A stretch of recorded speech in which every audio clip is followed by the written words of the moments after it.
প্রিয় বিশ্ব ভ্রমণকারী আত্মা, আপনার প্রতীক্ষায় আমি প্রায় অসুস্থ পথিক। শরীরটা নয়, মনটাই যেন ক্লান্ত।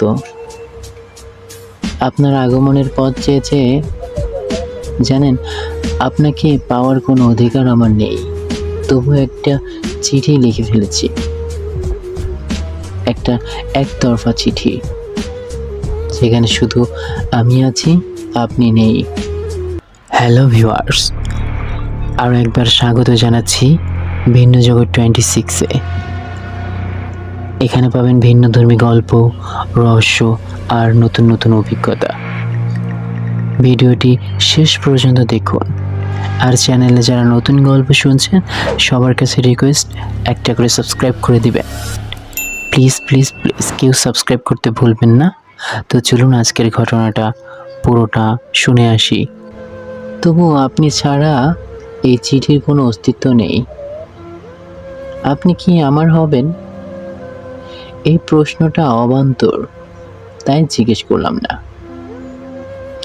তবুও ভাবি, যদি কোনোদিন আপনি আমায় দেখে একটু থেমে যান, আপনার সৌন্দর্যে আমি যদি মুগ্ধ হই, তবে কি শাস্তি দিবেন? নাকি আপনার চোখের আলো একটু আমার বুকের মধ্যে রেখে দেবেন?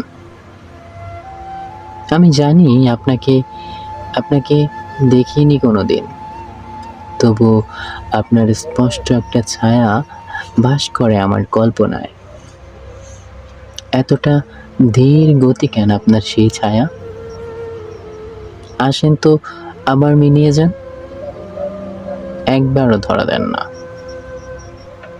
আপনার সাথে সূর্য ডোবা দেখতে বড় ইচ্ছে করে, কিন্তু আপনি তো আকাশের তারা, আমি নিচের ছায়া।